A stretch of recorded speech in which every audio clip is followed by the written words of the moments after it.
네, 안녕하세요. 진선호입니다. 이 시간에는 2024년 1회 고등학교 졸업학력 검정고시 한국사 과목에 대한 해설 강의를 진행하도록 하겠습니다. 자, 1번부터 볼게요. 자, 다음에서 설명하는 유물은 생긴 모양을 보고도 아셔야 되는데 사냥을 하거나 가죽을 벗기는 등 용도로 사용한 구석기 시대의 대표적인 유물입니다. 바로 주먹도끼죠. 자, 그래서 이 주먹도끼가 구석기 시대에 있었다. 이렇게 보시면 되겠고요. 2번 갈게요. 자, 기억에 들어갈 내용으로 옳은 것은 하고 물었어요. 자, 고려는 기억의 침략에 어떻게 대응했는가? 서희의 외교 담판과 강감찬의 귀주 대첩으로 물리칠 수 있었다. 이렇게 돼 있습니다. 자, 이 나라는 바로 거란입니다. 정답은 1번이에요. 자, 요 거란은 고려를 3번에 걸쳐서 침략을 했었는데 1차 침략 때가 서희의 외교 담판이고 요 강감찬의 귀주 대첩은 3차 침략이라고 보시면 돼요. 이제 혹시 그 드라마 중에 최근에 했던 그 고려 거란 전쟁 뭐 이거 봤으면 아마 아실 텐데 2차 침략은 양규 장군이 활약했습니다. 이제 요 검정고시뿐만이 아니고 그 뭐 다음에 뭐 수능 한국사라든지 이런 쪽으로 더 나가고 싶은 학생들의 경우에는 요거까지는 기억해 뒀으면 좋겠어요. 자, 3번 볼게요.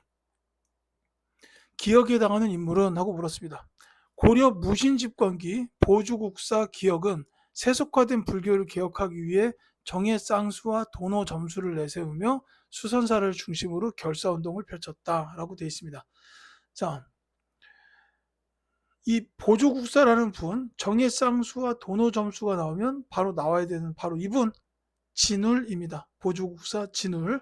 자, 1번이 정답이에요. 이제 고려시대의 승려로 또 한 분이 계시다면 대각국사 의천, 대각국사 의천이라는 요 승려도 계십니다.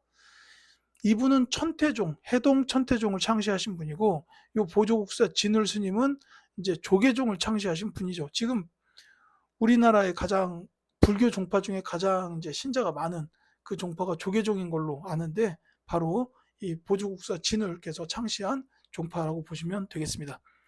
자, 4번. 기억에 들어갈 내용으로 옳은 것은 하고 물었어요. 자, 1차 봉기 전주 화약, 2차 봉기 이것 전봉준 체포 이렇게 돼 있습니다. 2차 봉기 이후에 있었던 일이 뭐냐면 우금치 전투예요. 그렇기 때문에 정답은 3번입니다. 이제 여기서 말하는 1차 봉기도 이제 뭐 고부 봉기가 있고 백산 봉기가 있죠. 그래서 이제 그 황룡천 전투, 그 다음에 그 황토현 전투, 이 전투들을 승리를 이끌고 전주성을 점령하면서 이제 나라에서 정부에서 전주 화약을 맺게 되고 그때 이제 농민군이 했던 게 집강소를 설치해 가지고 개혁을 해요. 요 전주 화약과 2차 봉기 사이에 집강소가 있습니다. 요 집강소 꼭 기억해 두시기 바랍니다. 자, 5번. 기억에 들어갈 내용으로 옳은 것은 자, 세도 정치 시기에 기억해 가지고 정치 기강이 문란해져 관원의 부패가 심해졌다. 전정, 군정, 환곡의 부담으로 백성들의 삶이 매우 힘들어졌다. 자, 이 전정, 군정, 환곡을 가리켜서 삼정이라고 부릅니다. 그러니까 지금 말하고 있는 것은 삼정의 문란에 대한 이야기예요. 정답은 2번입니다. 그리고 이 삼정의 문란으로 인해서 일어나게 된 민중 봉기 사건이 두 가지가 있어요. 홍경래의 난, 또 하나는 임술 농민 봉기. 특히 홍경래의 난 같은 경우에는 삼정의 문란과 함께 그 평안도 지역 주민들에 대한 차별도 있었다라는 거, 요까지 같이 기억해 두시면 되겠습니다. 자, 6번 갈게요. 자료와 관련된 정책으로 옳은 것은 자, 유생들이 반발하자 흥선대원군이 크게 놓아요. 이곳은 존경받는 선현을 제사하는 곳인데 지금은 붕당의 근거지로 도둑의 소굴이 되지 않았더냐라고 말하였다라는 거죠. 자, 존경받는 선현을 제사하는 곳이다. 여기가 어디냐면 서원이에요. 서원. 그러니까 이제 교육기관이죠. 이제 서원은 교육기관의 성격도 있지만 제사를 지내는 성격도 있었어요. 근데 이제 여기가 백성들 뜯어먹고 도둑의 소굴이 됐다라는 겁니다. 그러니까 흥선 대원군이 이 점 때문에 서원을 철폐하게 돼요. 정답은 1번입니다. 이렇게 보시면 되겠죠. 자, 7번. 다음에서 설명하는 정치 세력은 김옥균, 박영효, 김윤식, 김홍집 해가지고 서양의 근대적 제도와 과학기술을 수용하고자 했다라는 건데, 자, 이분들은 바로 이제 개화파예요. 3번이 정답입니다. 다만 요 김옥균과 박용효는 급진적인 개화파였고, 요 김윤식, 김홍집 같은 분은 온건 개화파였습니다. 뭐 그게 이제 세부적으로 둘로 나눠지는 것도 요 두 분은 특히나 그 급진 개화파로서 갑신정변을 일으킨 세력이에요. 갑신정변. 요 기억해 두시고, 요 김윤식 같은 경우에는 그 청나라에 영선사 가가지고 무기 만드는 법을 배웠어요.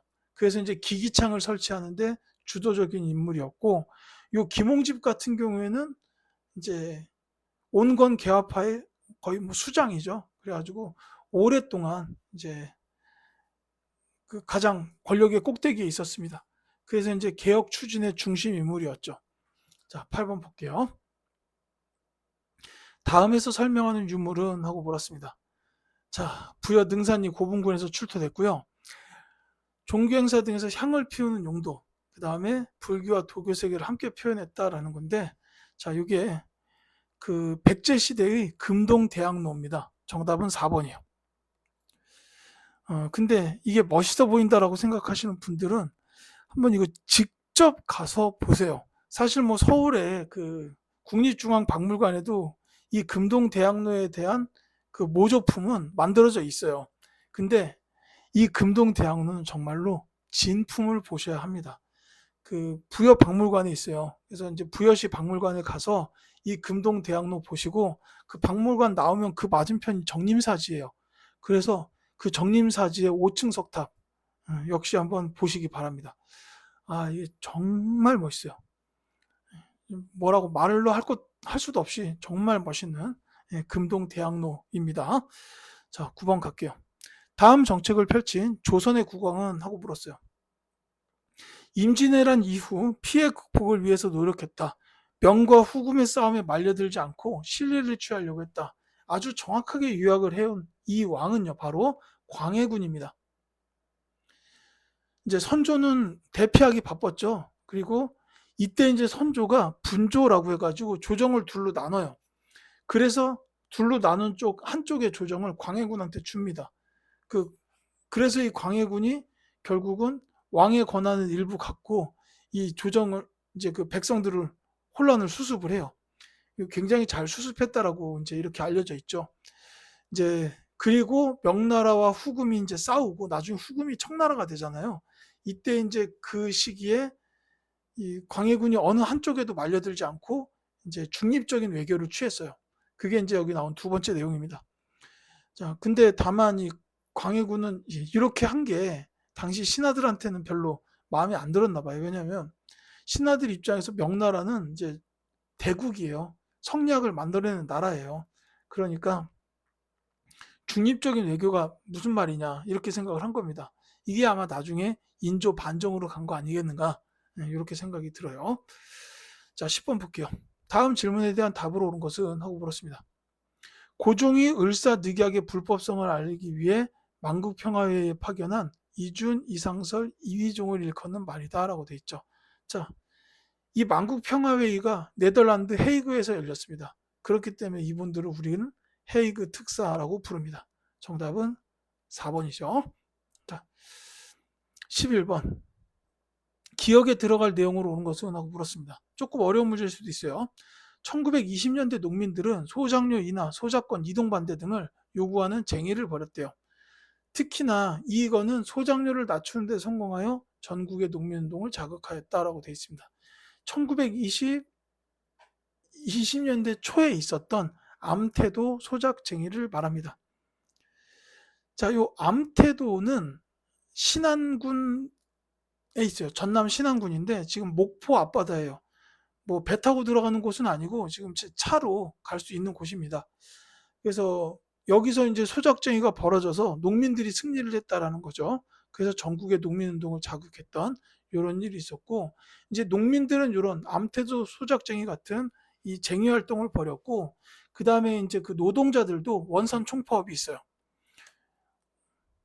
그러니까 대표적인 그 농민 노동자 운동으로 두 가지를 흔히 꼽는데, 암태도 소작쟁이하고 그 다음에 원산 총파업을 꼽습니다. 자, 12번 갈게요. 다음에서 설명하는 신문은 하고 물었습니다.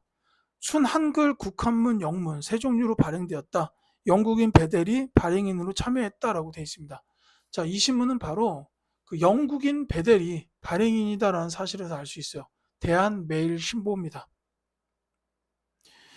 자, 그 순한글, 국한문, 영문 이렇게 이제 세 종류였다라는 거. 그리고 이 베델은 좀 기억해 두실 필요가 있어요. 대한매일신보의 이제 발행인, 그러니까 사장님이죠. 근데 이 영국인이니까 이 대한매일신보에서는 기사를 막 당시 일본에 엄청나게 비판적인 기사를 많이 썼어요. 근데 일본에서는 속이 부글부글 끓는데도 어찌저찌 못한 게 이 신문사 사장님이 영국인이었다는 겁니다. 만약에 한국 사람이었으면 저 신문사 바로 없앴겠죠. 근데 영국 사람이니까 손도 못 대고 부글부글 했을 거예요, 아마. 이 대한매일신보의 주필이 단재 신채호 선생님, 그 역사학자였습니다. 이분이 이제 그 대한매일신보에 쓰셨던 글이 바로 독사신론이에요. 그러니까 이 독사신론은 신채호 선생이 쓰신 건데 대한매일신보에 연재를 했습니다. 이거는 이제 참고로 알아두세요. 이제 수능 한국사를 혹시 준비하신다면 이 신채호 선생에 대해서 좀 더 공부할 일이 있을 겁니다. 그래서 이제 말씀드리는 건데, 이제 독사신론을 대한매일신보에 연재했고, 그 외에 그 조선사 연구초 뭐 이런 책을 쓰셔가지고 묘총의 서경천도 운동을 높이 평가하신 것도 있고, 그 다음에 이제 뭐 조선 상고사, 여기서는 뭐 역사는 아와 비아의 투쟁이다, 뭐 이런 식으로 역사에 대해서 정의하신 기도 했어요. 자, 그 다음에 이 조선왕조실록, 뭐 이거는 조선시대에 쓰여진 왕조실록이죠. 자, 13번. 다음 설명에 해당하는 일제의 식민 지배 방식은, 자, 3.1운동을 계기로 일제는 부단 통치로는 한국을 지배하기 어렵다고 판단하여 한글신문 발행을 허용하는 등 문화적 제도의 혁신을 내세웠다라고 되어 있어요. 자, 이걸 가리켜서 이른바 문화통치라고 부릅니다. 정답은 2번인데, 이제 보통 우리는 이제 이 일제 저 방식을 이른바 문화통치라고 앞에 이 단어를 꼭 붙입니다. 이유가 뭐냐면 일제 입장에서는 자기네들은 문화통치했다라고 얘기를 해요. 근데 사실 뒤로 가보면 이때 이건 문화통치라기보다는 그 민족 분열통치 뭐 이런 쪽에 좀 더 가깝습니다. 그러니까 막 지역별로 친일파 양성하고 막 뭐 자치권을 주겠다 해가지고 친일파들한테만 자치권을 주고, 그러니까 이제 우리 민족 사람들끼리 분열을 획책하는 이런 통치 방식을 보였었다라는 겁니다. 자, 14번 갈게요. 다음에서 설명하는 인물은, 자, 사진 보자마자 이분 누군지 나와야 될 것 같습니다. 유관순 열사입니다. 자, 직업이 이화학당 학생이었어요. 그러니까 엄청나게 똑똑하신 분이었다는 얘기죠. 천안, 이게 정확히 말하면 아운의 장터예요. 거기서 만세운동을 주도하셨고 서대문 형무소에서 사망했다라고 되어 있습니다. 유관순 열사에 대한 거 14번이었고, 15번. 기억에 들어갈 내용으로 옳은 것은 하고 물었어요. 자, 개항 이후 일본으로 곡물 수출이 늘어나자 곡물 가격이 오르고 사람들의 피해가 커졌어요. 일부 지방관들이 선포해가지고 곡물 유출을 막고자 했다라는 겁니다. 이거는 방공령에 대한 설명이에요. 1번이 정답입니다. 이제 쌀을 막는 명령이에요. 말 그대로. 쌀 유출을 막는 명령이다라고 이렇게 이해하시면 되겠습니다. 자, 16번. 다음 설명에 해당하는 활동으로 옳은 것은 하고 물었죠. 파견 목적이 독립투쟁을 위한 국내 침투고 파견 요원은 미국 전략정보국 OSS의 훈련을 마친 한국 광복군이다 라고 되어 있어요. 자, OSS하고 훈련했던 광복군이 했던 일이 뭡니까? 이게 바로 국내 진공작전이에요. 정답은 3번입니다. 이 미국 전략정보국 OSS와의 국내 진공작전, 요거하고 또 하나, 이 한국 광복군에 대해서 한 가지를 더 기억해 두셔야 되는 게 인도 미얀마 전선에 파견됐었다라는 거예요. 2차 세계대전 때 여기서 이제 작전을 했어요. 파견돼 가지고. 근데 이제 직접적인 전투 임무보다는 주로 이제 심리전 내지는 포로 조사 신문 이런 업무를 주로 맡았습니다. 왜냐하면 이제 우리나라 이 한국 광복군들은 중국어도 잘하고 일본어도 잘하고 하니까 이제 일본 포로들 잡아놓고 신문한다든지 뭐 이런 심리전 이쪽에 굉장히 능했다는 거죠. 자, 17번 갈게요. 기억에 들어갈 내용으로 옳은 것은 하고 물었습니다. 모스크바 3국 외상회의에서 결정된 내용, 임시 민주정부 수립, 그 다음에 미소공동위원회 설치, 최대 5년간의 이거 실시 등이 결정되었다라고 돼 있어요. 이게 최대 5년이 되는 거는 이제 임시 민주정부 수립될 때까지 하겠다는 거예요. 뭐를? 신탁 통치를. 그러니까 정부 수립되기 전까지 누군가 이렇게 좀 계속 책임하에 그 정치를 하고 있어야죠. 무정부 상태로 있을 수는 없으니까. 정답은 1번이죠. 그래서 이게 결정이 됐는데 이 사실이 동아일보인가 보도가 됐는데 요 임시 민주정부 수립에 대한 얘기가 쑥 빠진 채로 보도가 된 거예요. 그래서 신탁 통치라니 우리 지금 광복했는데 또 신탁 통치? 말이 되냐? 막 이래가지고 이제 신탁 통치 반대 운동이 일어납니다만 나중에 이제 민주정부 수립할 때까지만 한다는 거다라고 이제 정확하게 알려지면서부터 이제 좌익 쪽 세력들은 그럼 신탁 통치 빨리 받아들이고 이거 빨리 졸업하고 우리 민주정부 가자 이런 식으로 입장이 바뀌었고 우익 세력들은 여전히 반대를 했었어요. 그러니까 이것 때문에 이러다 남북 분단 되겠네 막 이래가지고 이제 좌우합작 운동이 벌어지게 되는 이런 흐름으로 이어집니다. 자, 18번 갈게요. 자, 다음에서 설명하는 기구는 하고 물었습니다. 1948년 10월에 설치, 반민족 행위자 조사 및 처벌을 위한 기구.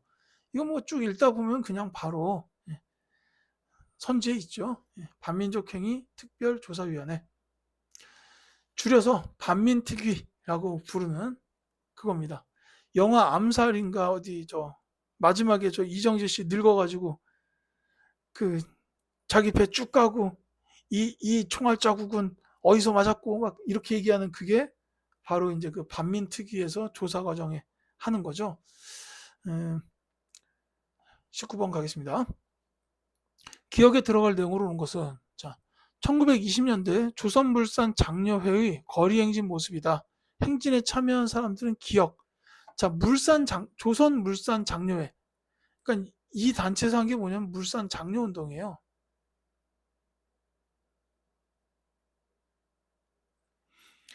이 물산 장려운동이라는 건 간단히 말하면 국산품 애용하자 운동입니다. 따라서 정답은 3번 조선 사람 조선 것이라고 보시면 되겠죠. 자, 20번 가겠습니다. 기억에 들어갈 내용으로 옳은 것은 3.15 부정선거 전국적으로 시위 발생 그 다음에 뭐냐 이렇게 물어봤는데 이 4.19 혁명이 일어나면서 전국적으로 시위 발생하고 대학 교수들 시국선언문 발표하고 막 이렇게 운동이 걷잡을 수 없이 커지니까 결국은 이승만 대통령이 자리에서 내려오게 됩니다. 정답이 4번이죠. 자, 이때 이승만 대통령이 하야한 뒤에는 내각 책임제 개헌이 이루어져요. 내각 책임제 개헌. 그래서 장면 정부가 이제 세워지게 됩니다. 자, 21번 갈게요. 기억에 들어갈 내용으로 옳은 것은 하고 물었습니다. 6.25 전쟁의 전개 과정인데 기억이 있고 인천 상륙작전 145태 정전협정이다. 자, 선지 쭉 보시면 4번이에요. 북한군의 남침입니다. 남한이 침략을 받았다라는 거예요. 이제 이걸 가끔씩 북한이 침략한 거니까 북침이라고 하지 않냐? 아니에요. 이제 이거에 대해서는 조금 지저분한 얘기지만은 손가락으로 다른 사람의 항문을 찌르면 똥침이라고 하지 손침이라고 안 하지 않냐? 누가 이거에 대해서 이렇게 딱 말씀을 했어요. 그리고 저는 그게 정말로 딱 맞는 말이다라고 생각을 합니다. 어쨌든 이건 남침이다라고 정확하게 기억해 두시면 되겠어요. 자, 22번 다음에서 설명하는 정부는 대북 화해협력 즉 햇볕 정책을 추진했고 남북 정상회담 개최랑 6.15 남북 공동선언을 발표했다라고 나와 있어요. 자, 이 정부는 바로 김대중 정부입니다. 이제 이 남북 정상회담 개최하고 이 14 남북 공동성명이 나오면 이거는 노무현 정부예요. 김대중 정부는 6.15 공동선언이고 노무현 정부는 14 남북 공동선언입니다. 이렇게 이제 구분해 주시면 되겠고요. 23번. 전두환 등 신군부 세력이 불법적으로 병력을 동원하여 계엄사령관을 비롯한 군의 주요 지휘관들을 몰아내고 군권을 장악한 이 사건. 바로 12.12 군사 반란 사건입니다. 정답은 3번이에요. 이게 이제 왜 박정희 대통령이 서거한 게 10월 26일이죠. 1979년에 있었던 일이에요. 12.6 사태. 그로부터 딱 한 달 반 정도 지난 겁니다. 이게 12.10이니까 같은 해예요. 그래서 이제 이때 원래는 그 당시 헌법에 따라서 통일주체 국민회의에서 이제 최규하를 대통령으로 선출을 했었어요. 근데 이제 이 전두환 신군부 세력이 이제 이렇게 군사 반란을 일으키게 된 거죠. 자, 24번 가겠습니다. 밑줄 친 기억에 해당하는 운동은 하고 물어봤어요. 자, 국민 여러분의 적극적인 협조로 국제통화기금의 지원금을 조기 상환했습니다. 라는 겁니다. 그러니까 이건 흔히 우리가 IMF 시대라고 말하는 거죠. 그 지원금을 조기 상환하게 됐다. 왜냐? 국민들이 자발적으로 금을 내놨어요. 그게 이제 금모으기 운동이죠. 이 당시에는 이게 제2차 국채보상운동이다. 이렇게도 불렸습니다. 왜냐? 이 IMF 이 지원금을 받아야 됐던 이유가 뭐냐면 우리나라가 갖고 있었던 외환이, 외국 돈이 바닥이 났었기 때문이에요.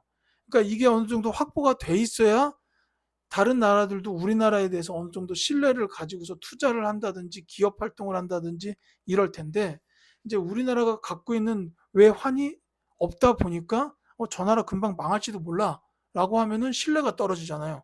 그러면 당연히 투자가 안 되죠. 그러면 이제 우리 경제가 힘들어지는 그런 악순환이 이어지다가 그래서 결국 IMF에서 지원금을 받은 거예요. 대신에 이렇게 IMF의 돈을 지원을 받으면서 그쪽 요구사항을 들어줘야 되다 보니까 노동시장이 좀 이렇게 유연성이 증대됐다고 해야 되나? 뭐 이렇게 비정규직도 막 만들어지고 이렇게 된 거예요. 이제 그리고 이때 뭐 문 닫았던 기업들, 그 다음에 이제 그 구조 조정 당했던 분들도 많죠. 그래서 자살한 사람들도 굉장히 많았었고 이런 시대였는데 금모으기 운동을 통해서 이제 국민들이 했던 게 뭐냐면 야 여기 금이 있어 이거 팔아서 외환 가져와 이렇게 한 거예요. 그러니까 이제 정부에서는 그 금을 갖다가 이제 외환으로 바꿔왔고 그래서 이제 이 IMF 시대가 일찍 끝나게 됐습니다. 이거는 전적으로 국민들의 공이에요. 25번. 기억에 들어갈 내용으로 옳은 것은 자 박정희 정부 시기의 경제 상황입니다. 경제개발 5개년 계획이 있고 뭐 여기 선지 쪽 보시면 알겠지만 박정희 정부의 대표적인 경제 업적이 뭐냐면 경부 고속도로 건설이에요. 그래서 정답은 4번입니다. 뭐 이 상평창이야 고려시대고 뭐 당백전 발행은 흥선 대원군 때 아닙니까? 이제 경부 고속국도 이게 도로죠. 이것이 이제 여기 들어갈 내용이다라고 보시면 되겠습니다. 자, 이렇게 해서 2024년 제1회 고등학교 졸업학력 검정고시 한국사에 대한 해설 강의를 모두 마치겠습니다. 혹시나 이제 다음 검정고시를 준비하시는 학생 여러분들 있다면 도움이 됐기를 바라고요. 그 다음에 저는 이제 이 다음에도 뭐 수능 대비 한국사 프로그램들 많이 준비해 놨으니까 이것도 한번 시청해 주시기를 부탁드리겠습니다. 감사합니다.